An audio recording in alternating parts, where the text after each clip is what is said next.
Alors bonjour à toutes et à tous, bienvenue à ce webinaire, le 12e de notre série exclusive de 13 webinaires intitulé Covid-19, les dirigeants sur le pont témoignent. Et c'est aujourd'hui Christophe Milon que nous accueillons. Bonjour Christophe. Bonjour. Merci d'être avec nous pour cette heure d'interview. Alors Christophe, tu es président de Compteur Group qui regroupe EcoCompteur et Quantaflow. C'est 150 salariés au total, si je ne me trompe pas. C'est ça. Le groupe a développé beaucoup une culture RH, ça c'est une de vos spécificités, qui est vraiment destinée à permettre un épanouissement personnel de chacun. L'autonomie réelle et la responsabilisation de chacun, c'est vraiment la clé de votre organisation. Et bien avant que le concept d'ailleurs d'entreprise libérée soit popularisé. Et actuellement, EcoCompteur, qui est une des deux entreprises, expérimente l'holacratie afin d'aller encore plus loin. Alors, EcoCompteur, c'est une entreprise technologique implantée à Lannion, dans les Côtes-d'Armor, dans notre chère Bretagne. Elle compte une filiale à Montréal au Canada ainsi qu'à Cologne en Allemagne. Spécialisée dans le comptage des piétons et des cyclistes en environnement urbain et naturel depuis plus de 15 ans, EcoCompteur propose des solutions qui vont des capteurs au logiciel d'exploitation des données. Alors, vos clients sont les plus beaux sites touristiques et les villes les plus avancées en matière de mobilité douce dans près de 53 pays. Focalisée sur l'innovation et l'international, l'entreprise est leader mondial d'un métier qu'elle a créé et vous avez récemment été sélectionné pour faire partie de l'accélérateur PME de BPI France. Vous avez aussi reçu le titre prix spécial leadership et management collaboratif qui est décerné par Leaders League et vous avez été nommé parmi les 50 entreprises où il fait bon travailler en France. C'est le fameux classement Great Place to Work 2017. L'holacratie, c'est pour vous une pratique de management innovante qui vous permet de concrétiser vraiment cette idée d'entreprise libérée en donnant à chacun vraiment les moyens de s'investir et de s'épanouir. Alors, je vais tout d'abord prendre les questions qu'on a préparées, puis ensuite on passera à la période de questions-réponses avec les participants. Si vous avez déjà des questions, vous pouvez les mettre dans le petit bouton QR. Alors, une première question générale pour EcoCompteur et la situation actuelle. Quel est l'impact du Covid-19 sur votre activité actuellement? Quelle est la part des effectifs que vous avez pu mettre en télétravail? Ceux qui continuent à travailler dans vos locaux et puis ceux que vous avez dû mettre en chômage partiel? En fait, on a une très grande majorité qui est en télétravail. Donc, en fait, il y a deux entreprises. Il y a donc EcoCompteur dont tu as parlé et Quantaflow qui, elle, compte les personnes dans les centres commerciaux. On équipe la plupart des centres commerciaux en France. Et donc là, les sites sont sur Issy-les-Moulineaux et sur Honfleur. Donc, en fait, selon les sites, on a des règles un petit peu différentes. Mais globalement, ici, les Moulineaux, il n'y a personne, tout le monde est en télétravail. Honfleur, c'est pareil, avec un petit peu de production qui a continué. Donc, forcément, la production les gens viennent sur les sites, mais c'est une petite production à Honfleur.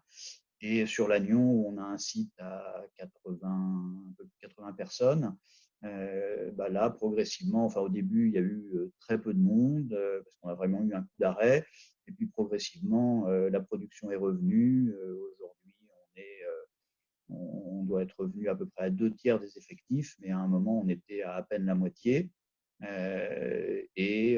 Globalement, les gens sont en télétravail, à quelques exceptions, ceux qui ont des très mauvaises liaisons, qui n'arrivent pas à travailler chez eux, ou bien quelques personnes qui, par choix, n'étaient pas très à l'aise à travailler chez elles et préféraient venir au bureau.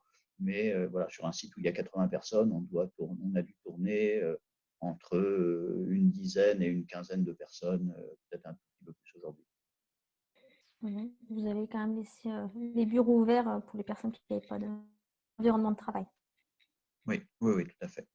Et donc, sur l'activité partielle, on a été jusqu'à du 50% ou un tout petit peu moins en activité partielle globale par rapport au dispositif d'État.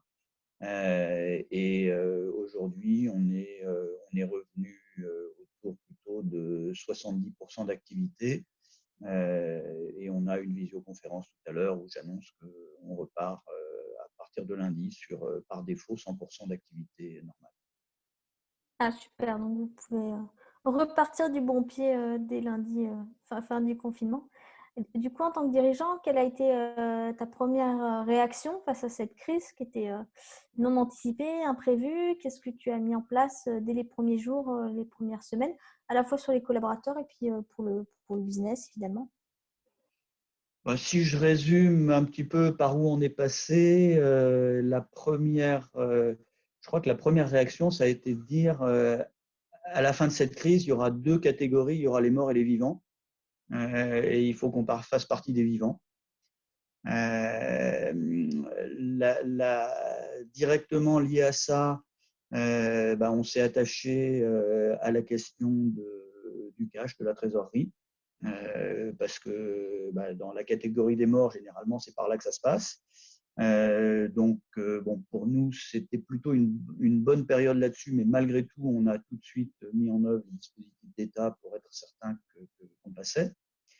Une fois qu'on a réglé la question de la trésorerie, il y a un deuxième niveau, c'est il ne faut pas sortir de là avec un lourd handicap. Le lourd handicap, c'est on aurait fait une très grosse perte et les années suivantes serviraient uniquement à combler un trou créé par la période. Donc c'est là où on a mis en place ces dispositifs ces adaptations, vu quelles pouvaient être les embauches qui n'étaient pas encore lancées, qu'on pouvait reporter, faire certaines économies qui étaient possibles. Donc on a vraiment regardé tout ça. On a fait ce qu'on a appelé, j'imagine beaucoup d'entreprises ont fait la même chose, ce qu'on a appelé chez nous un stress test, c'est-à-dire qu'on a travaillé avec toutes les équipes commerciales et on a dit bah, jusqu'où est-ce que ça peut aller au pire du pire.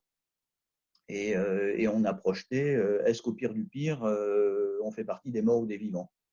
Et on s'est dit, et est-ce qu'on a un lourd handicap? Et en fait, la conclusion, ça a été, de toute façon, au pire du pire, on imagine qu'on est encore là. Et on a un trou qui est relativement, qui est acceptable et dès lors qu'on repart sur une année à peu près normale, on a réglé le problème. Donc ça nous a plutôt rassuré sur le fait qu'on était capable de passer la crise. Et puis après, on a mis en place un système de pilotage où en fait, semaine par semaine, on regardait où est-ce qu'on en était par rapport à ce stress test. Et le truc qui fait que, même si ça s'appelait stress test, ça nous a plutôt déstressé, c'est qu'en fait, semaine après semaine, ça se passait plutôt mieux, beaucoup mieux que notre stress test.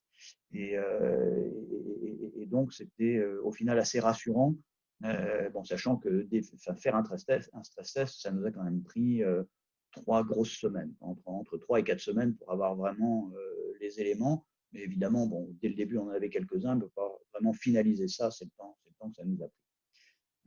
Et puis, dernière chose, on s'est dit, bon, on a besoin de communiquer avec les équipes, puisque beaucoup de personnes, du coup, étaient étaient en télétravail. Donc, on a organisé une visioconférence hebdomadaire, un peu comme celle qu'on est en train de faire là, avec des questions-réponses, avec le système du chat, parce qu'un peu plus de 100 personnes, c'est difficile d'ouvrir les micros de tout le monde. Donc, il y a une personne qui prenait les questions, et puis soit qui donnait la parole, soit qui retransmettait les questions. Donc voilà, c'est la rentrée dans le mode crise, c'est ça qu'on a fait. Et en termes de business, du coup, comment vous avez adapté votre activité? Disons que en fait, nous, on a une activité qui est très internationale pour Éco-Compteur. Donc, ça ne s'est vraiment pas arrêté partout en même temps. Pendant que nous, on se posait la question de comment on pouvait continuer à faire de la production, les commandes d'Amérique du Nord arrivaient à un rythme normal et soutenu. L'Allemagne ne s'est pas du tout arrêtée et on a eu des très très grosses commandes qui venaient d'Allemagne. Et par contre, une des difficultés qu'on a eues dès le démarrage, c'est que même si on produisait des choses dans un certain nombre de pays, France, Europe du Sud, de toute façon, on ne pouvait pas livrer parce qu'il n'y avait plus personne pour recevoir la marchandise. Mais donc, voilà, selon les différentes zones et les différentes activités, il y a toujours eu de la continuité, et notamment au niveau commercial, ça ne s'est pas réellement arrêté. Super. Alors, sur le télétravail, justement, tu en parlais un petit peu tard, vous avez mis des réunions hebdomadaires. Est-ce qu'il y a des choses que vous avez dû mettre en place, notamment sur la partie management, pour vraiment garder un alignement avec les équipes et motiver les équipes? Est-ce que vous avez créé des choses, des one-to-one ou des réunions ou autres? Oui, alors je dirais que on est en mode, sur l'ensemble du groupe, on est en mode full holacracy aujourd'hui. Donc, tout est organisé en cercle. Donc, ça crée une chose, je dirais, naturelle, c'est que les cercles ont leur rythme et qui se passe en présentiel dans des salles de réunion. Alors, ce qui déjà pour nous n'était pas totalement le cas, parce qu'en général, il y a sur un certain nombre de sujets une partie des équipes qui est à Montréal, d'autres qui sont à Cologne.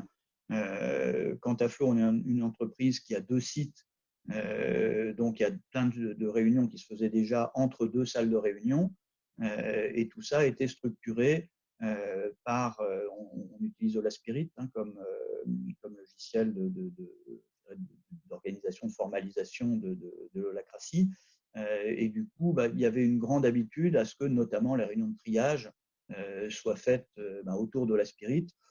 Donc ça, entre guillemets, ça a été du business as usual. La différence, c'est que au lieu qu'il y ait 4 personnes dans une salle, 3 personnes dans une autre, chacun était chez soi. Mais paradoxalement, ça n'a pas été un gigantesque bouleversement grâce à cette structuration des réunions autour d'un outil. Et voilà. Après, donc ça c'est un peu sur l'organisation, pour en parler aussi à des questions, je serais ravi de rentrer dedans. Et puis peut-être on viendra après sur des questions de qu'est-ce qu'on a organisé spécifiquement avec Holacracy dans la période de crise. Et sinon, sur la partie un petit peu de la motivation, je dirais je crois qu'il y a 2 éléments qui ont été qui sont un peu la clé, je crois, dans cette période-là. D'abord, c'est la transparence qui fait partie de notre ADN. On a continué cette transparence et moi, j'ai été clair sur le fait que voilà, on fera partie des morts ou des vivants, voilà comment on fait, et on se bat tous pour cette raison-là.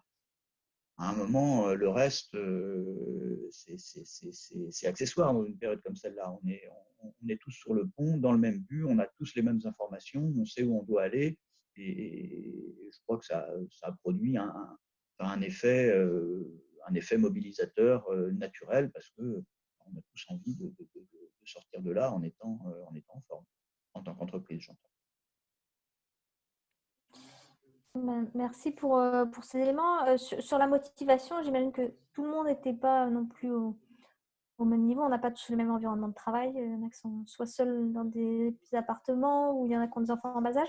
Comment est-ce que vous avez géré ça? Est-ce que ça a été facile? Est-ce que tu as pris des temps particuliers, ou est-ce que les managers ont pris des temps avec leurs équipes pour s'assurer que tout le monde soit au mieux dans son environnement? Oui, alors il y a eu un rôle important de l'équipe RH qui a qui a ajouté aux réunions qui existaient des réunions plutôt organisées par cercle, qui n'étaient pas opérationnelles, mais qui étaient plutôt justement pour sentir un petit peu comment ça se passait. Donc ça, c'était des choses qui n'existaient pas avant, qui ont été mises en œuvre. On a eu aussi des rendez-vous qui ont été créés par le SI en faisant des webinars sur est-ce que j'ai des problèmes techniques. Alors bon, il y a évidemment la hotline qui répond, mais c'est aussi quelque chose qui est facilitant de dire voilà, moi de telle heure à telle heure, je suis là pour répondre à toutes les questions. Alors bon, évidemment, ceux qui n'avaient pas de visio à ce moment-là, c'était un peu compliqué pour faire un webinar, donc ils s'exprimaient à un autre moment. Mais il y a toujours voilà, des petites difficultés techniques. On était sur Skype, on a assez vite fait une bascule sur Teams, donc ça a été aussi comment est-ce qu'on forme là-dessus. Mais voilà, on a fait en sorte que toutes les équipes en place aident à ce que ce soit le plus confortable possible. Puis ça rentre, il y a y compris des détails, hein, des gens qui disaient, moi, bon, chez moi tout va bien, à part que j'ai pas une chaise correcte. Bah, alors bon, ça aurait pu être évident, mais à un moment donné, on a dit, bah, si tu as une chaise qui est confortable au bureau et que tu n'en as pas une confortable chez toi, bien, viens prendre celle qui est à ton bureau et puis ramène-la chez toi. Enfin, c'est des petites choses comme ça, mais voilà, soit il y a des gens qui ont pris l'initiative et qui ont posé la question à personne, même chose pour un deuxième écran ou je ne sais pas quoi. Mais en tous les cas, chacun s'est organisé pour travailler de façon la plus confortable possible. Et puis, ce que je disais au début, ceux qui n'y arrivaient pas, ils sont rentrés chez eux. Ils sont revenus au bureau. Et puis, mais il y a aussi le fait que être seul face à son écran, enfin voilà, on peut pas faire des visios toute la journée. Et puis au bout d'un moment, les visios toute la journée, ça prend peut-être un petit peu la tête. Comment vous avez gardé ce côté voilà, motivation pour faire que les gens aient envie de travailler? Peut-être que par rapport à la raison d'être, vous avez communiqué des choses spécifiquement pour que tout le monde soit porté malgré la distance? Je, je crois que c'est vraiment ce que je disais tout à l'heure. C'est la transparence fait que de toute façon, on se bat pour un but commun qui est que l'entreprise traverse la tempête. Et après, voilà, dans chaque cercle, je sais qu'il y en a qui ont organisé des moments informels parce qu'ils avaient envie de faire ça, mais ça reste vraiment très. Là, on est dans la dynamique des équipes une par une, mais au niveau de l'entreprise, ça a été vraiment la transparence, la communication de où on en est, et ça, c'est un facteur d'alignement de l'ensemble des collaborateurs qui est juste énorme. Merci. Alors, si jamais vous deviez faire face de nouveau à une telle crise, est-ce qu'il y a des choses que tu changerais ou autre façon de le voir? Est-ce qu'il y a des enseignements que tu tires de la façon dont vous avez géré cette crise? Moi, je dirais là-dessus, sincèrement, je pense que c'est trop tôt pour dire ça. Si je devais regarder par rapport à aujourd'hui, je ne changerais pas grand-chose. Mais peut-être que dans quelques mois, je me dirais que je changerais beaucoup de choses. Donc là-dessus, je crois que des périodes comme ça, c'est humilité, prudence, et ce jugement-là, vraiment, je le reporte à plus tard. Il y en a qui. Enfin, j'ai interviewé pas mal de dirigeants parce que c'est quand même le 12e webinaire. Effectivement, tout le monde n'est pas au même stade. Il y en a qui sont encore dans la crise à gérer vraiment plutôt l'opérationnel, éteindre le feu et survie. Et il y en a qui peuvent se permettre de commencer à prendre un peu plus de recul. Donc, ça, c'est propre à chaque entreprise et à chaque situation, c'est sûr. Alors, le gouvernement annonce la fin du confinement le 11 mai. Tu as parlé d'une reprise d'activité à 100%. Donc, c'est quand même pas mal. Comment est-ce que vous anticipez cette reprise d'activité pour que l'entreprise fonctionne au mieux? Bah, alors nous, il y a une chose qui est un petit peu particulière, je pense, à notre métier dans ce contexte-là, c'est que on est des outils, enfin, on a un outil d'observation de ce qui se passe qui est structurellement un outil assez unique. Par exemple, là, je ne sais pas si vous voyez, non, avec mon fond, là, Oui, non, avec l'image, j'ai testé ça tout à l'heure, euh, on ne voit enfin, pas. bref, euh, comment dire, on a l'activité piétonne en France dans un certain nombre de villes, donc on en fait comment dire, une sorte de panel. Bon, bah, la première semaine, avec le début du confinement, comment dire, le nombre de personnes dans les rues où on a des systèmes de mesure, bah, il est descendu à moins 73%. Et puis la semaine 2, c'était moins 81%. Et puis on voit que progressivement, ça remonte un petit peu. Et là, on est à du moins 70. Même chose sur comment ça se passe au niveau du vélo. En France, on est alors entre week-end, semaine, c'est pas pareil, puisqu'il y a une partie loisir, une partie comment dire domicile-travail. mais on est sur des moins 68% pour la partie en journée. Mais on voit que des pays comme la Belgique, ils sont plutôt à plus 200% sur le week-end. Donc en fait, structurellement, notre activité permet d'avoir ces mesures. Donc une des choses qui s'est passée pour nous, c'est que jamais nos données n'ont été autant observées. On a vu que nos clients, même ceux qui étaient à l'arrêt sur le fait de commander pour des nouveaux projets, en fait, ils observaient beaucoup plus leurs données que d'habitude. Elles ont été publiées dans Le Monde, donc un journal qui n'avait jamais parlé de nos données, encore une parution ce matin. Et dans le contexte des pistes cyclables temporaires, là, depuis quelques jours, semaines, on a une explosion de la demande. De la même manière pour Quantaflow, donc pour les centres commerciaux, la question qui se pose pour ces sociétés-là, on parle vraiment des plus grands centres commerciaux français, c'est comment est-ce qu'on mesure et comment est-ce qu'on régule les flux dans les centres commerciaux. Donc là, on a adapté avec l'équipe R&D une application pour que les vigiles à l'entrée puissent avoir en direct le nombre de personnes et puissent savoir par rapport à une jauge, est-ce que je laisse rentrer ou est-ce que je fais patienter en attendant qu'il y ait des personnes qui sortent. Donc nous, on se retrouve là maintenant que la reprise est effective un petit peu partout, avec un surcroît d'activité qui est vraiment important, avec des adaptations que l'on fait.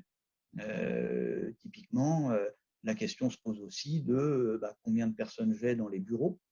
On équipe des grands ensembles de bureaux pour mesurer, c'est quelque chose qu'on avait déjà démarré par rapport à la mesure de la quantité de télétravail sur des organisations qui sont déjà. Aujourd'hui, le besoin, il est décuplé. C'est si j'ai un immeuble qui accueille 1500 personnes, mais que de toute façon, avec rythme de croisière, j'en ai que 500, autant que je le sache et que je le sache relativement vite pour peut-être reconfigurer mes espaces, faire plus des salles de réunion que des cubicles pas très agréables d'ailleurs pour travailler au passage. Et voilà, donc en fait, nous, on voit que les changements qui ont été amenés, que ce soit de court terme ou des tendances de plus moyen terme, font qu'on va être un acteur de la mesure de ces mouvements dans différents lieux publics. Donc, on se doit de continuer ce qu'on fait et puis d'adapter nos solutions par rapport à des évolutions de la demande, petites ou significatives. Merci. Alors, tu parlais tout à l'heure de l'holacratie. J'ai cru entendre que tout le groupe était finalement passé en holacratie maintenant. En tout cas, là où vous pratiquez holacratie, est-ce que tu penses que ça a aidé le fait d'avoir un outil de management constitutionnel comme holacratie à passer mieux cette crise? Et si oui, comment?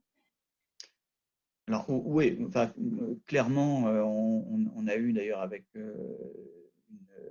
une équipe l'équipe des Leadlink, on en a un petit peu parlé, et l'avis de tout le monde était vraiment clair sur le fait que la réunion de triage dans le contexte où on se retrouve à être à distance et à devoir gérer la synchronisation des projets, c'est un outil qui est assez magique. Le fait de structurer les réunions autour d'un outil où on démarre avec pour ceux qui pratiquent déjà, avec le tour d'inclusion, les indicateurs, les projets, et puis ce qu'il y a dans l'agenda. Cette structuration fait que c'est énormément plus facile de tenir des réunions efficaces. Personne ne se pose des questions. En fait, bizarrement, les réunions, elles ne changent pas. C'est-à-dire qu'au-delà du fait que les outils permettent déjà de travailler à distance, il n'y a pas à réapprendre à faire des réunions. De toute façon, la réunion, elle est structurée. Qu'elle soit structurée à distance ou dans une salle, c'est pareil. Donc, là-dessus, non seulement on n'a pas perdu d'efficacité, mais on se rend compte que les gens arrivent plutôt plus à l'heure aux réunions en étant en ligne alors que quand il faut se déplacer dans une salle de réunion, il y a un petit moment de flou qui en fait a plutôt diminué. Donc, on a plutôt gagné un peu de l'efficacité là-dessus. Après, une des choses intéressantes qu'on a faites vraiment très très vite, c'est que la notion de cellule de crise, en fait, c'est devenu un cercle. Donc, on a créé, dès, je crois, le 3e jour de la crise ou quelque chose comme ça, un cercle cellule de crise sur lequel on a fait une réunion de triage. Donc, le triage, c'est la coordination, hein, pour ceux qui connaissent peut-être un petit peu moins. Et cette réunion de triage cellule de crise, on l'a faite de façon quotidienne, donc tous les soirs de 18h à 18h30. Elle déborde de temps en temps, mais elle déborde que de 10 minutes. Donc, c'est une réunion où on fait entre 30 et 40 minutes pour synchroniser tout ce qui se passe, avec une réunion un petit peu plus conséquente en fin de semaine, où là, on amène des indicateurs qui nous permettaient justement d'évaluer c'est quoi le business de la semaine. Et ce que je disais tout à l'heure, on avait évalué notre stress test avec une prévision de business hebdomadaire. On regardait où est-ce qu'on en était. Et puis, on se retrouvait avec une réunion hebdomadaire où à chaque fois, on disait, bon, on émet plus de devis que ce qu'on avait prévu, on a plus de commandes que ce qu'on avait prévu, etc., etc. Donc, voilà, ça nous a vraiment permis de créer un outil de pilotage. Et cet outil de pilotage, il a été instantané parce que tout de suite, chacun a amené ses projets. Il y a des projets qui étaient suivis. Typiquement, on doit pouvoir avoir fait pour dans 4-5 jours tel indicateur dont on sent qu'il nous manque. Et puis, on voyait tous les jours où est-ce qu'on en était par rapport à ce nouvel indicateur qui avait été décidé d'être créé. Voilà, cette flexibilité, alors, c'est pas forcément un truc énorme, mais quand on voit la facilité avec laquelle ça s'est mis en œuvre, la cellule de crise, elle a été opérationnelle en une réunion. Et moi, j'ai trouvé ça génial. Et je pense que dans toute l'équipe, on a ressenti ça, qu'on s'était mis en format, ok, la cellule de crise, elle tourne, elle est opérationnelle, et on ne se pose pas de questions. Je trouve que ça a été assez magique. En fait. Et du coup, il n'y a pas eu de reprise de pouvoir ou tentative de reprise de pouvoir. C'est vraiment cette cellule de crise qui a géré le truc. Reprise de pouvoir dans quel sens? Dans le sens où quand il y a un problème, une grosse crise, souvent les managers ont tendance à reprendre le dessus et vouloir l'idée, prendre le pouvoir là-dessus pour faire avancer les choses. Est-ce que le système de délégation des rôles a quand même bien fonctionné malgré la crise? Je dirais que oui, comment dire, chaque cercle a continué à travailler comme il travaillait habituellement. Peut-être qu'une petite, comment dire, une petite modification, mais qui est pas forcément, structurelle ou dans les actions, c'est que à travers le système des visio hebdomadaires, de fait, j'ai repris puisque c'est principalement moi qui l'anime, ayant les informations de toutes les sociétés, j'ai repris une communication plus directe avec les personnes qui étaient peut-être moins présentes avant à travers ce système d'autorité distribuée, mais ce n'est pas des décisions, c'est de l'information.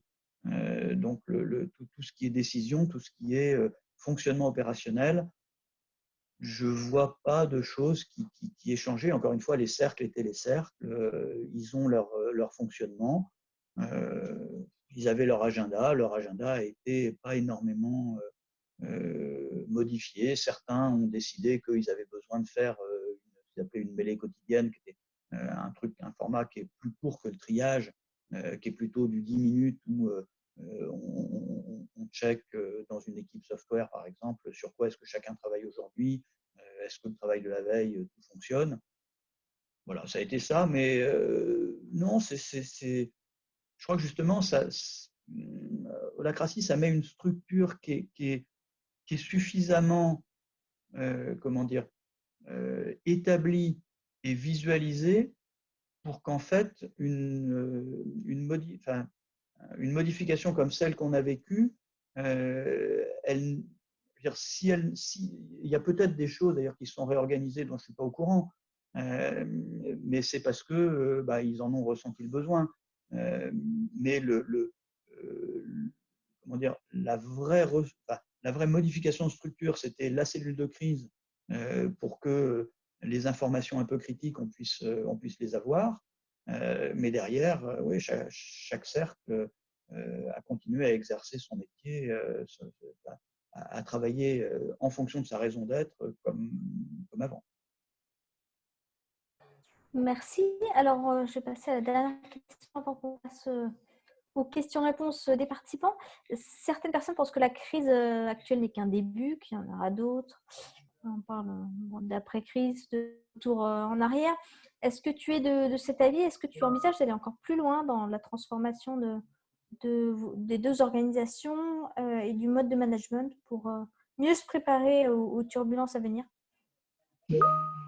Alors, encore une fois, je pense qu'il y a il y a beaucoup de choses qu'on ne sait pas et je crois que un des enseignements, j'imagine, qui est un petit peu général, c'est qu'en fait, on a besoin il y a des domaines dans lesquels on avait naturellement de la flexibilité, et cette idée de flexibilité, elle devient un petit peu plus générale. Donc, la prise de conscience, je crois elle est assez large, il y a des gens qui sont par nature dans le confort avec la flexibilité, et puis d'autres qui vont l'être plutôt par nature pas dans le confort. Je crois que la flexibilité devient un peu plus la norme et ceux qui aiment bien les choses bien établies dans la durée, voilà, peut-être que c'est peut-être un peu moins confortable, mais en tous les cas, je pense ils comprennent forcément un peu mieux que ça devient un peu une nouvelle norme. Donc, il y a une petite évolution culturelle qui se fait de ce point de vue-là. Après, moi, ce que je crois aujourd'hui, c'est qu'on va avoir. Il y a plein de choses qu'on ne sait pas, mais il y a des choses qui sont extrêmement probables. La première chose, on a quand même fait à l'échelle de la planète une expérimentation en live du télétravail qui est juste incroyable. Je veux dire, il y a tout un tas de personnes qui disaient mon travail n'est pas possible en télétravail et qui ont découvert qu'en fait, peut-être c'était mieux. Ça a permis, voilà, je pense qu'une des évolutions certaines du travail, c'est tout le monde a expérimenté le télétravail au sein de son équipe, au sein de son entreprise, au sein de son foyer. Donc ça va générer des différences colossales. Alors, je pense évidemment sur à quoi sert le bureau et donc des conséquences sur l'architecture. Je pense qu'on va devoir repenser les bureaux par rapport à leur fonction, qui n'est pas forcément d'avoir voilà, des postes tels qu'ils étaient, peut-être plus pour des réunions, voilà. Il y a des choses qui vont se passer de ce côté-là. Je pense qu'il y a aussi une conséquence sur le recrutement des talents. Là où, par défaut, on se disait le recrutement des talents, il doit se faire dans le bassin d'emploi dans lequel on est. En l'occurrence, nous, en dehors on a deux bassins d'emploi forts sur l'équipe de Montréal et sur l'équipe qui a ici les Moulineaux, donc Paris et Montréal. Mais le plus gros site est à Lannion, qui est une ville de 20 000 habitants, donc même si c'est une ville très techno, c'est pas toujours facile de trouver. Je pense que ça va nous reconfigurer un peu le logiciel et qu'à un moment donné, on va forcément se dire, oui, si le talent qu'on cherche, il est à Clermont-Ferrand ou à Berlin, au final, est-ce que ça change tant que ça? Et voilà, c'est pas encore fait, mais je pense que cette évolution-là, elle me paraît assez probable et il va falloir réfléchir différemment. Et sur le Lacratie, est-ce que ou Lacratie et entreprises libérées en général, est-ce qu'il y a des chantiers que vous avez vous avez lancé ou que vous comptez lancer après crise? Alors, pas forcément des choses nouvelles, mais il y a un projet qui a d'ailleurs été un petit peu retardé que l'on a avec IGI sur comment mieux travailler sur le rôle de lead link. Il y a, à travers le module que vous avez développé sur comment dire, enfin, autour des lead links, voilà, on se pose des questions là-dessus pour partager des expériences qui viennent d'ailleurs, avoir un niveau plus homogène chez nous. Je ne dirais pas que la crise a changé quelque chose. On avait ce besoin, on l'a toujours. On se rend compte que voilà, il y a peut-être dans certains mouvements autour de la mise en route de l'acratie, on fait beaucoup attention à dire attention, un lead link, ce n'est pas un manager, mais ce n'est pas en définissant ce que quelqu'un n'est pas qu'on l'aide à définir qu'est-ce qu'il doit être. Et on a peut-être été trop dans ce que c'était pas et pas suffisamment dans ce que ça doit être et comment ça fonctionne bien. Donc, je crois que c'est une des choses sur lesquelles on a un petit peu besoin de progresser. Donc, on va clairement s'y atteler. Et le programme est toujours clairement en route et prioritaire dans nos formations. Merci. Alors, on va passer aux questions des participants. Donc, si vous avez des questions, c'est le petit bouton Q et R juste en dessous pour pouvoir poser vos questions. Alors, on a un live YouTube en parallèle. Une question sur vos process RH. Et puis, c'est vrai qu'on a eu Cécile en formation qui s'occupe de la RH chez vous. Est-ce que vous avez fait évoluer vos process RH avec Holacracy? Alors, je ne sais pas si on peut dire qu'on les a fait évoluer avec Holacracy. En fait, ce qui s'est passé dans l'entreprise, c'est que on était 140 quand on a créé une fonction RH un peu solide avec quelqu'un qui vient du métier RH. Donc, je dirais que c'est plus quelqu'un de la fonction RH qui est en train de s'adapter à ce qu'est Holacracy que le contraire. Euh, et, et ouais, je sais pas bien répondre exactement à cette question. Il y a un cercle RH qu'on a appelé Rendre Heureux d'ailleurs, qui existe dans l'entreprise, qui gère un certain nombre de sujets. Mais je dirais que c'est un cercle comme un autre.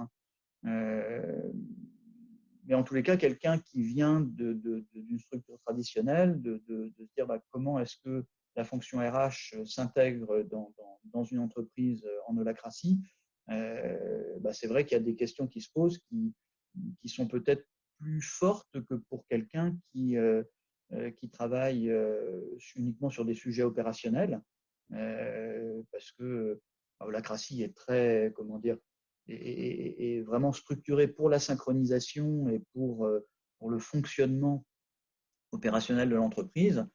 Sur les dimensions humaines, ce n'est pas tout à fait là que ça se passe, même si on peut, de ma vision, je ne prétends pas être expert là-dessus, je pense qu'il y a des gens plus experts que moi, mais enfin, en tout cas, ma vision des choses, c'est que la dimension humaine, même si on peut faire il y a quelques éléments dans l'organisation qui peuvent aider à travers Holacracy, il y a tout un tas de choses qui se passent en dehors de l'Holacracy et qui restent dans la partie relation humaine, et où là, pour le coup, les RH jouent un petit peu avec. Ce qui est important, c'est que les rôles soient clairs, c'est-à-dire de définir qui les a, qu'est-ce que ça veut dire derrière. Je crois aussi que la tentation de dire que Holacracy règle tout, là, on part dans des, on part vite sur des malentendus, et la dimension humaine reste la dimension humaine, et il faut lui laisser toute sa dimension complexité, de découverte.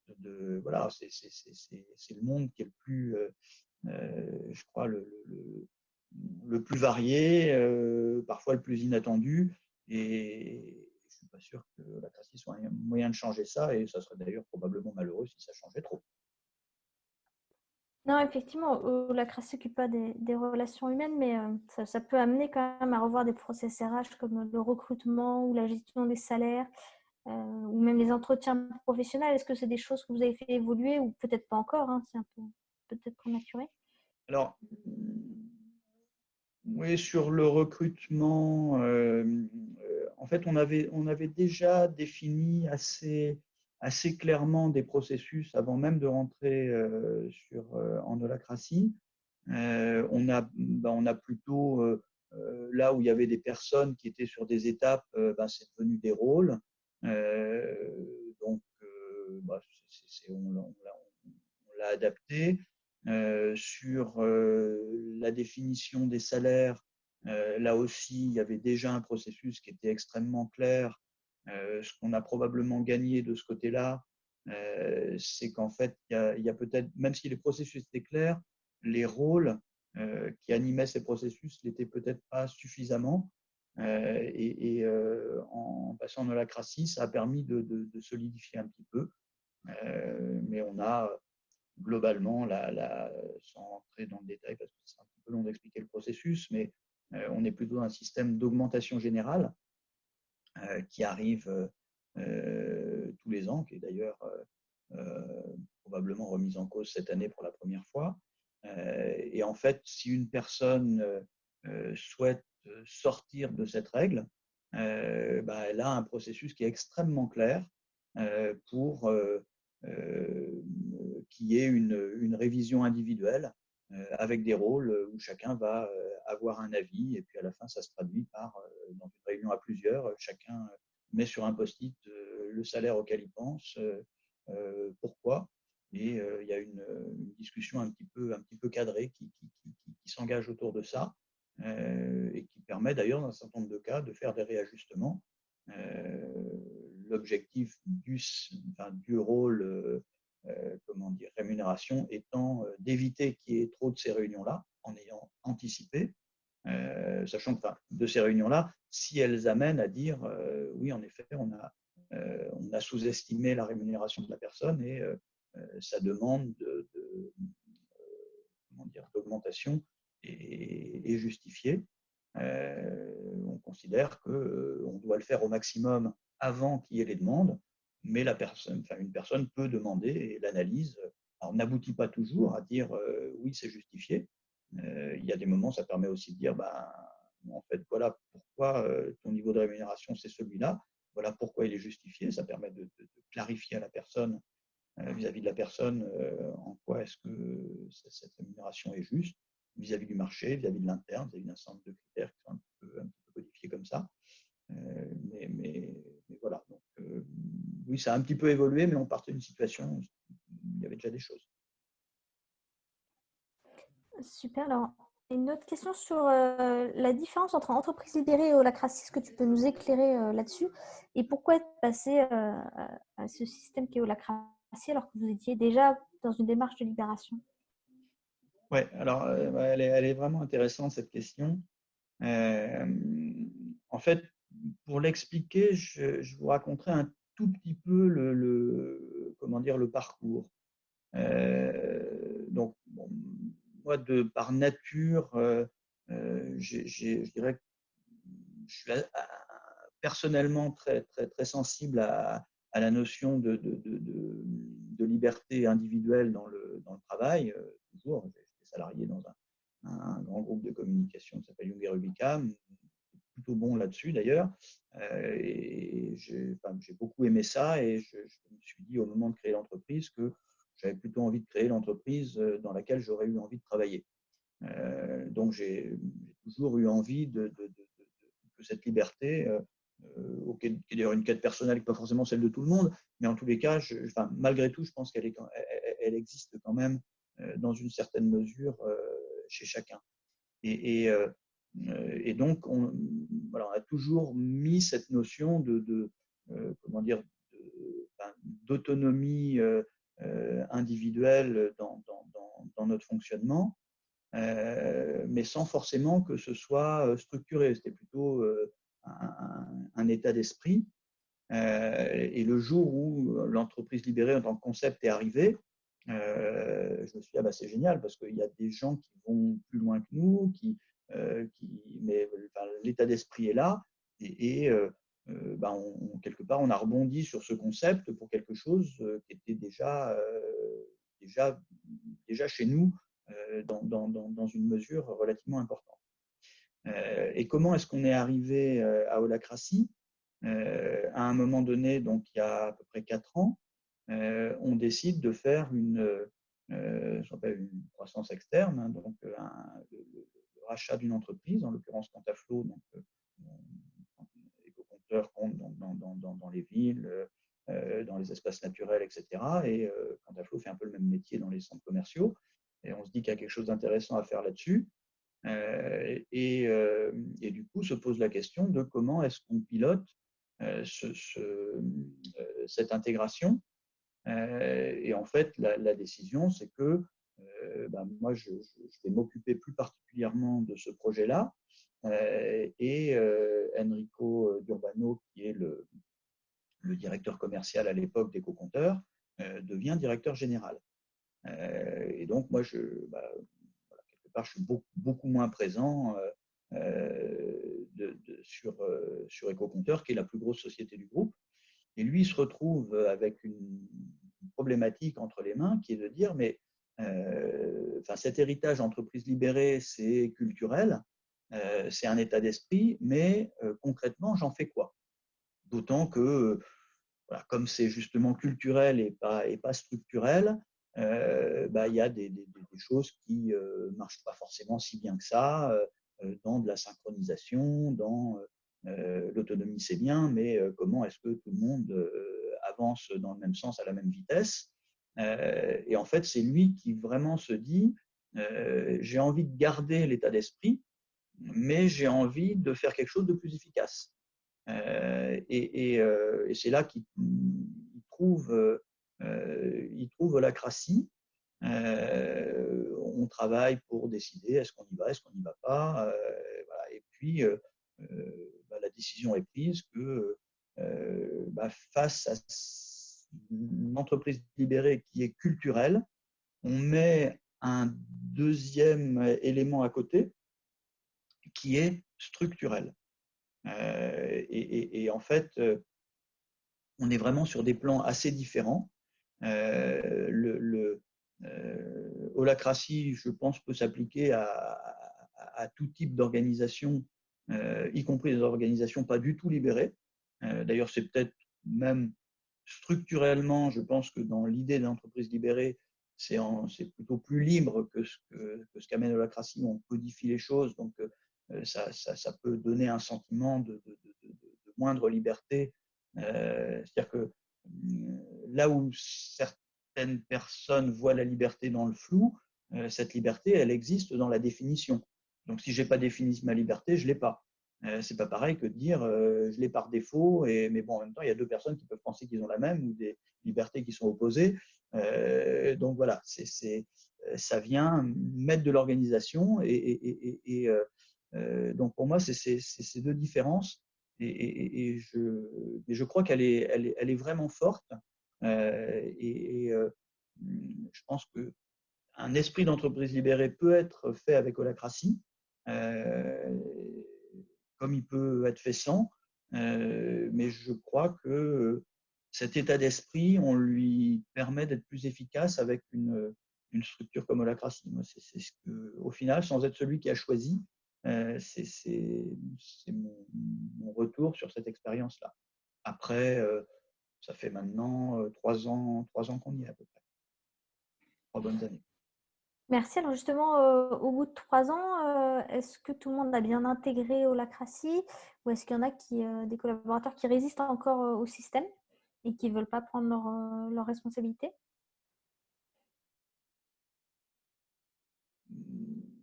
Je dirais que c'est devenu Non, c'est vraiment devenu le standard. Euh, je crois que c'est devenu le standard et je dirais pas qu'il y a il y a pas de résistance sur l'ensemble. Je pense qu'il y a des points qui sont pas très. En fait, il y a des choses qui sont structurellement assez géniales dans Holacracy et que tout le monde adopte avec plutôt une grande facilité, voire un grand plaisir. Et je dirais que globalement, c'est, pour ceux qui connaissent un petit peu, toute la partie triage, où en fait, vraiment beaucoup de monde s'y retrouve.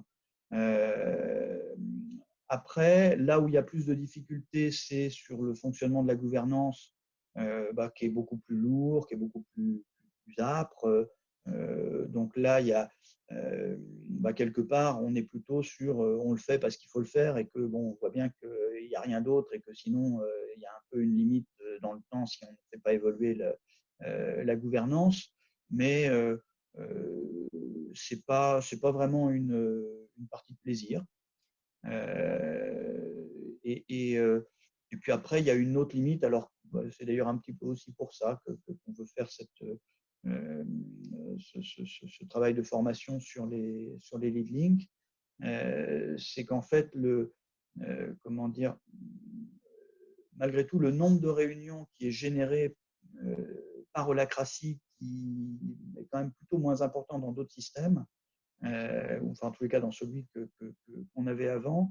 Alors est-ce qu'il est lié à notre pratique et au fait que certaines personnes ont tendance à un peu créer trop de cercles, donc qui dit cercle dit forcément une accumulation de réunions. Voilà, ça, c'est ce qui fait que on a l'impression de toucher aussi un petit peu une limite. Je crois qu'il y a une partie qui est chez nous, je pense qu'il y a une partie qui est malgré tout dans le système, mais ça fait partie des choses qu'on a encore à découvrir ou à perfectionner dans la Gracie aujourd'hui. Merci Christophe. Alors on arrive bientôt à la fin du temps. La série de webinaires continue et se termine demain. Vous pouvez nous rejoindre pour le dernier webinaire qui sera avec Christophe Barman de l'OICO à 16h30. Si vous êtes intéressé donc pour aller plus loin sur Holacracy ou le management constitutionnel, on organise des formations à distance et puis sur site également pour quand on pourra retrouver des hôtels et des lieux pour nous accueillir. Et puis, on peut vous accompagner également dans cette transformation managériale à distance ou également sur site. On fait les deux. On a notamment un parcours de dirigeant qui se fait très, très bien à distance. Alors, pour terminer, Christophe, je te propose un petit tour de clôture en quelques mots sur ton expérience de ce webinaire, tes apprentissages, un petit peu comme dans les réunions Holacracy. Écoutez, non, quelques questions intéressantes. Puis c'est toujours aussi agréable de pouvoir faire comme ça un retour sur ce qui vient de passer et voilà, l'expérience qu'on vient de vivre à travers cette crise. Moi, j'avais vécu un an sur le bateau qui est derrière moi. C'était un confinement qui est beaucoup plus agréable que celui qu'on est en train de vivre là. Mais voilà, on espère qu'on pourra éventuellement chacun revenir dans un confinement volontaire d'ici quelques jours ou quelques semaines, si c'est notre choix et que ce ne soit pas seulement du confinement subi. Mais voilà, dans tous les cas, il y a une crise, ça génère aussi des opportunités et c'est intéressant d'aller chercher ça parce que de toute façon, on choisit pas, ce qu'on choisit pas, il faut essayer d'en profiter plutôt que de seulement subir. Peut-être plus facile à dire qu'à faire, mais en tous les cas, c'est ce qu'on essaye de faire tous les jours. Et merci à tous d'avoir été présents. J'espère que vous avez appris des choses, que ça a été intéressant. En tous les cas, moi j'étais ravi de faire cet exercice avec vous.